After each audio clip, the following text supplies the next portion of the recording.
What's up, Acolyte Squad? My name is Prince and I'm an urban acolyte. This is going to be my breakdown and discussion of the Mandalorian Chapter 9 episode called The Marshal. So strap in and let's jump into my episode review. This is the way. This is the way.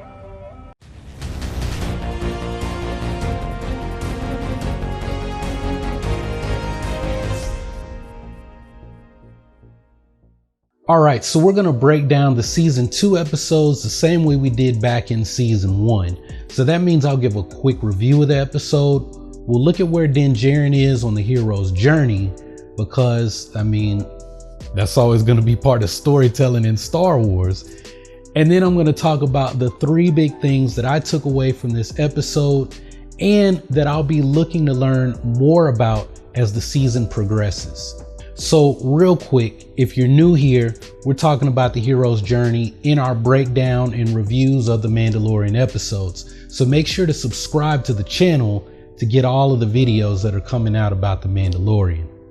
But all right, this episode, we got to see the Mandalorian pull a Batman in the opening scene. We saw some Baby Yoda, some Sand People, a Krayt Dragon, and of course, that one guy that a whole lot of people have been hoping to see ever since that we heard that there was going to be a Mandalorian show on Disney Plus. Y'all know who it is.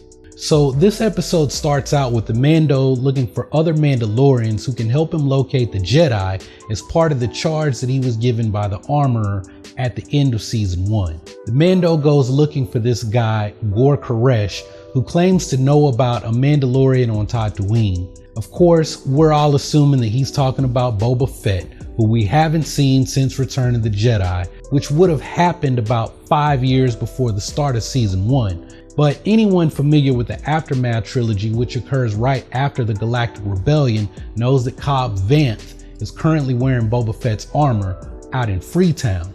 So the Mando and Baby Yoda set off on Tatooine, where they meet with Peli Motto from season 1. That's the droid lady, and she confirms that there hasn't been any Mandalorian seen, and that Mos Pelgo or Freetown is a pretty wild place now.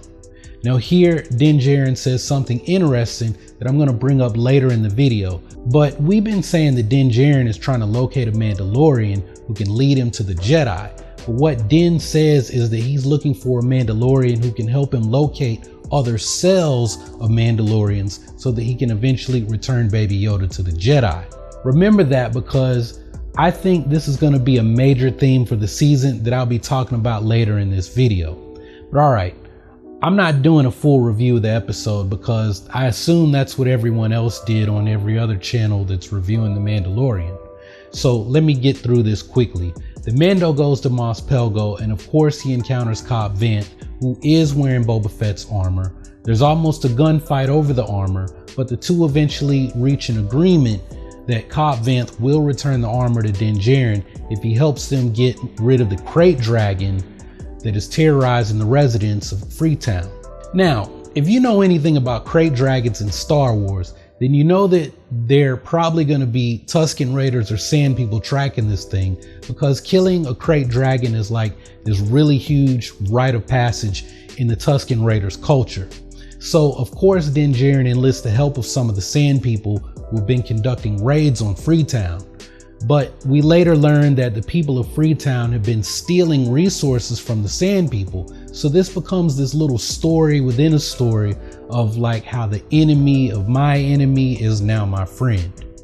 So the two groups, the Tusken Raiders and the citizens of Mos Pelgo or Freetown, reach a truce that they will help each other to get rid of the Krayt Dragon, and that's what they set out to accomplish.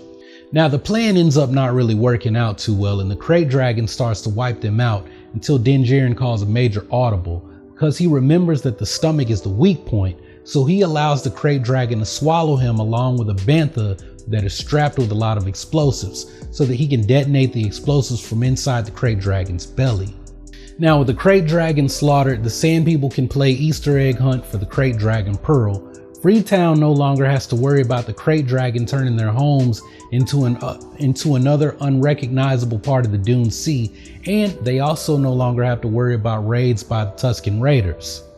Now, on top of all of that, Dinn Djarin has a set of Mandalorian armor that he can return to his people, if that's what's in the cards for that armor that once belonged to the galaxy's greatest bounty hunter before he went missing. Or did he? Okay, so there was a lot of cool stuff that happened in this episode, like seeing Dinn Djarin go completely Batman on Gor Koresh's thugs in those fighting pits at the start of the episode. Going to Mos Pelgo on Tatooine was pretty sweet because, well, we got to see Cobb Vanth in Boba Fett's armor. Now, like I said, anyone familiar with the Aftermath trilogy, they knew all about Cobb Vanth and Freetown because the story was in there. And I remember talking about that stuff in some videos a few years back, and I had people in the comments who were calling me a liar. Like, what's up with that? I mean, look, I'll admit that I was wrong about Boba Fett being dead.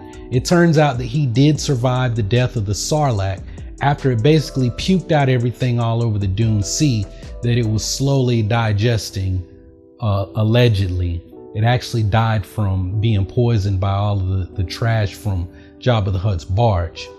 But the other cool thing was seeing how Dinn Djarin took down a Krayt Dragon, and I have a feeling that we will eventually get the story of how Boba Fett survived, and I think it's going to look a lot like how Dinn Djarin took down that Krayt Dragon. So think back to when Dinn Djarin told Cobb Vanth that the Krayt Dragon was sleeping in a cave made by a Sarlacc. Now, I just have a feeling that this is going to be related to the Sarlacc in Return of the Jedi, and we were given a bit of a view of how Boba Fett survived. So store that in your memory or bookmark this video to come back and see if my guess turns out to be true. But okay, let's get into the 3 things to take away from this video. Alright, in terms of the hero's journey, there are 3 really big points in every journey, and they are separation, initiation, and return. In this episode, you technically have all 3 of those. The separation, leaving the Fight Club planet to come to Tatooine, the initiation, joining up with Cobb Vanth as allies, and the return, Dinn Djarin and Baby Yoda set off on their next adventure. As far as the bigger story goes, look, we're still in the separation phase for this season. We ended season 1 with Dinn Djarin and his friends, Cara Dune and Greef Karga. They defeated Moff Gideon and his Imperial forces on Navarro. The Mando is given his charge by the armor to bring Baby Yoda to his kind, and that sets up the separation from his new allies into a new world, because even though he eventually returns to Tatooine, where we learn that he's been numerous times in the past, he's changed from who he was in season 1. So that charge that he's given, this is the first big theme in this episode that we're going to be tracking as the season progresses. The Mandalorian is looking for other Mandalorians to help guide him to the Jedi, but I think he's looking for other Mandalorian cells to help guide him in other ways too. I think eventually finding other Mandalorians is going to draw him into the story of what's going on as far as the restoration of Mandalore, or at least what's going on involving Mandalorian culture at this point in the timeline of the galaxy. Now, the other 2 things that I looked at in season 1 had to do with how the episode progresses the story regarding the child, or Baby Yoda, and how the story progresses Dinn Djarin's development.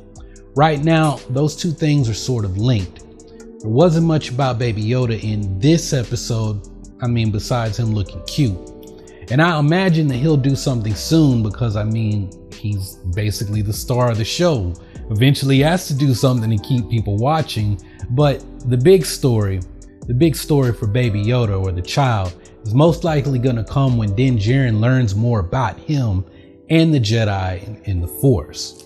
As far as how this story moves Dinn's personal arc forward, I feel like he picked up another ally. Remember how in the Star Wars games and in Star Wars Rebels, how some person who you saved or you helped in a side mission could turn up later in the story to have your back in a big way.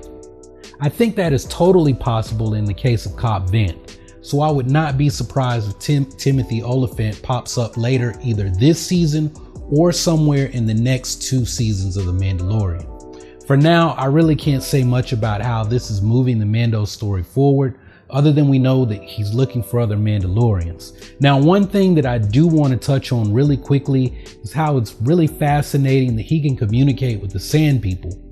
It makes you wonder how much he's dealt with the Sand People, and it sounds like he would have been really active on Tatooine when Boba Fett would have been working for Jabba the Hutt. So I wonder if they might actually have any history. And since I have mentioned Boba Fett, this is going to be my last point in this video. But I do wonder if they've had history with each other. I mean, given that Dinn Djarin doesn't appear to recognize that armor, I'm going to say probably not, but you never know. I mean, I posted a video months ago about how Boba Fett being in The Mandalorian could pull him into the bigger story of what's going on with Mandalore and the Mandalorian culture and the Purge and all of that. But I really don't think that Boba Fett is really going to be a big part of season 2. We know that he's alive and that Dinn Djarin has his armor on his ship. And it would be cool to see Boba Fett go after his armor at some point, but he's had 5 years to get it from Cobb Vanth and he didn't. So there has to be a reason that Boba Fett appears to have taken up his hermit lifestyle in the Dune Sea. Now, I think we will eventually get that story, but like I said, I don't think it's going to come anytime soon. But I mean, that's one of those things where I wouldn't mind being wrong. I mean, I'll admit I wasn't a big fan of Boba Fett, and previously the mention of him surviving the events from Return of the Jedi in canon, it just didn't really do it for me. Like, I just wasn't really invested in the character. If Boba were to be pulled into the bigger story surrounding this post Return of the Jedi world that's being built up in the Filoniverse, look, I'd be all in for this older Boba Fett, whatever his story arc is supposed to be. Like, I mean, why has he been hiding all this time? So if you have any thoughts regarding Boba Fett in this episode, or something that you hope to see in season 2 or beyond, maybe there's a Boba Fett show coming, I don't know. Look, let me know your thoughts in the comments below, and I'll be checking back to see what you all have to say. Also, I just want to apologize for taking so long to get this review video out for chapter 9. We were traveling, my wife and I were traveling to check out some temples in Chiang Rai. And look, I was just too worn out to sit down and write and record a review video. I actually saw the episode right when it was released from our hotel while we were in Bangkok en route to Chiang Rai. So if you're interested in videos about that trip, I'll be posting them soon to my vlog, and I'll put a link to wherever the cards go to that channel, because that's where I'm going to be posting all of that like real life Jedi type content, where I talk about meditation and martial arts and the stuff that really inspired Star Wars. Also, be on the lookout for my review and breakdown of the chapter 10 episode, The Passenger. I'm about to go watch that episode, and by the time you guys see this video, I will probably already have that review recorded. So be sure to enable notifications if you haven't already, and select all so you don't miss my Mandalorian review videos. And hey, while you wait on that video, look, be sure to check out my video on the 3 reasons why Boba Fett is back in Star Wars. I recorded it a few months ago, but yo, I really dropped some stuff in that one. But anyway, that's all I got for this one. So thanks for watching. Y'all keep on breathing, and I'll see you in the next video.